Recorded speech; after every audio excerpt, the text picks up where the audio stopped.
Hi everyone! Samahan niyo naman kami ngayong mag-celebrate ng 700k followers na parang kailan lang inahihiya pa akong magsimula mag-vlog. Ngayon ba parang wala nang hiya sa Arian? Cheers! Happy 700k followers, everyone!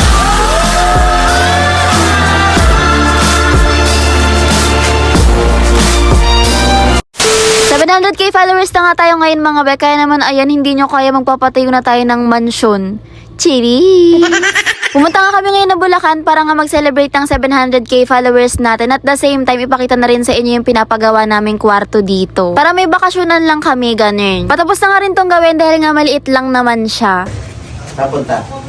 Tapos ka na. Binito ko yung lobo, tol. Ito yung naalala ko pag nandito kami. O diba ang bongga, lilipat na talaga kami ng bahay. Hala! Pero by the way, pumunta nga kami rito para mag-celebrate ng 700k followers natin. Kaya naman maya-maya ay mamamalengke nga tayo sa bayan. Grabe, akala ko nga talaga medyo matagal-tagal pa tayo mag-700k. Pero sobrang bilis nyo mga be, grabe kayo. Pinili nga talaga namin mag-celebrate dito dahil nga ang gusto namin ay yung tahimik lang tapos kami yung mag-iingay, ganun. Uy! Sakto naman nga may nagtitinda ng hipon dito sa may labasan, kaya naman ayan bumili na rin kami dahil nga paborito to ni ate girl. Doble-doble pa nga yung damit ko dyan, begawa ng tinamad na nga talaga akong hubarin. Tapos ayan, banda rito nga sinundo na nga rin yung mga pamangkin ko dahil nga syempre party sila ng celebration natin for today. Pinili nga talaga namin dito mag-celebrate dahil nga talagang peaceful kapag nandito kami.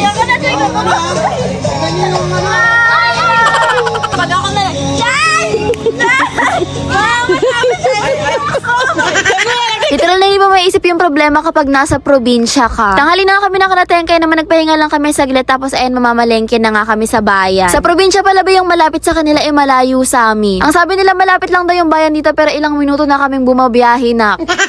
Yung palengke sa amin lalakarin mo lang pero yung palengke nila rito pag nilakad mo ay talaga namang pagod na pagod ka na. Lapit lang pala yung isa inyo, no? Lapit. Oo, malapit ako. Malapit na sa parang ano na tayo. Naka-video ba? Ano, malapit lang pala yung isa inyo? Kalating oras na tayo mabiyahe.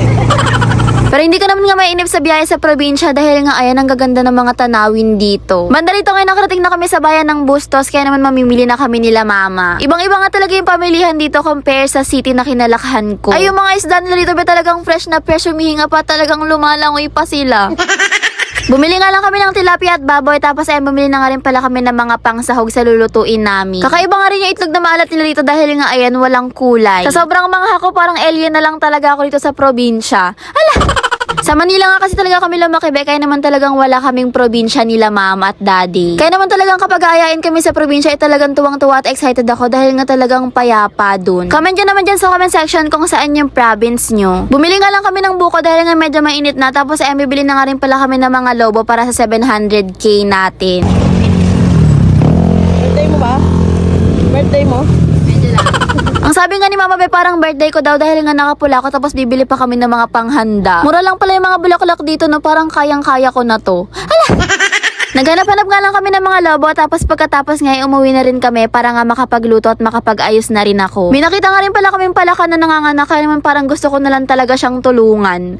Cheers! Habang nag-ayos na nga si Arian ay ayan nagpapalabo na nga sila para nga may magamit tayo mamaya. Thank you nga pala sa pagtulong sa akin ng mga kapatid ko tapos ayan ang mga kuya ko na rin at tito. Marumi ang ano. Wala naman eh. Wala naman eh. Naglatag na nga rin pala ng tent sila daday dahil nga ang gusto nila ay yung mala camping style ganun. Nagdala na nga rin pala kami ng pang-plancha ng buhok dahil nga pangit talaga yung hair ko kapag hindi pinaplancha. Mandalito naman nga tapos nang mag-ayos si ate girl kaya naman uumpisahan na nating magluto ng hipon. Kanya-kanyang kilos nga talaga kami dito dahil nga ayan gutom na kaming lahat. First, you're gonna go. Ganda mo dito, te. Ha? Ganda mo dito. Tapos ka, te, picture ka, te. Iwa ka pa. Ayan, hipon lang talaga yung lulutuin ko ba dahil ayun lang naman talaga yung kaya kong lutuin. Huwag na tayong magpanggabi, alam ko namang tanggap nyo na ako. Ayan, ang first step nga natin sa pagluluto ay kailangan maganda ka. Cheers! Ang inuuna nga talaga dapat sa bawang at sibuyas, be, ako hindi yung tropa mo. By the way, bago pa ako humugot-hugot pa, gusto ko lang magpasalamat sa inyong lahat dahil nga narating natin tong 700k followers, be. I can't made it without you. I can't made it. Sa totoo nga lang nung una, hindi ko talaga alam kung paano ako mag-uumpisa sa pagbablog dahil nga sobrang mahiyain ko talaga. Talagang pinapanindigan ko na lang yung kapal ng mukha ko ngayon dahil alam ko namang hindi nyo ako huhusgahan. Hindi nga talaga ako komportable sa camera noon pero habang tumatagal parang nasasobrahan na nak. Hala! At syempre, hindi ko rin naman to mararating ng walang tulong ng mga magulang ko dahil nga sila talaga yung sumusuporta at gumagabay sa akin. Baliktad na eh. Dayan ulam. Ipon ha. Ulam. Extra. Sprite!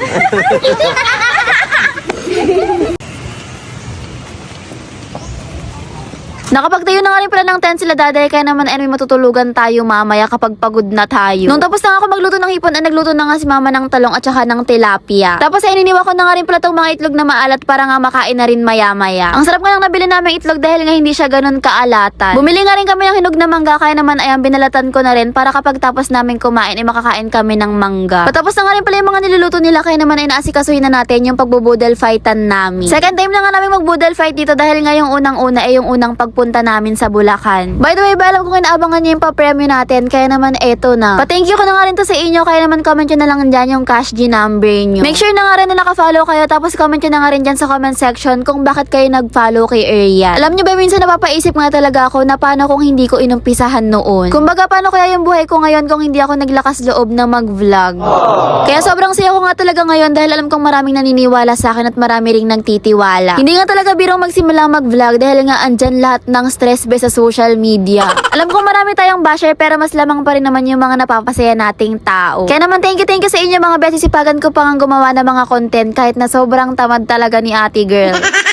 By the way, nag-picture taking na nga muna ako dahil nga ang sabi ko ay kapag nag 700k followers na ako ay mag-post nga ako ng mga pictures. Grabe, onting-onti na lang road to 1 million na tayo, di pa rin ako makapaniwala. Mag 3 years na nga rin pala ako sa pagbablog, o diba sobrang tagal na. Buti pa yung pagbablog ko, be talagang tumatagal. Tapos ayun itong kapatid ko naman ngayon nakaka-proud din dahil nga 50k followers na siya, be, o diba? Follow nyo na nga rin pala si Elian para nga mag 100k followers na siya. Happy 700k followers, Ebrian. 1, 2, 3. Kami. Happy 700k followers, Ebrian!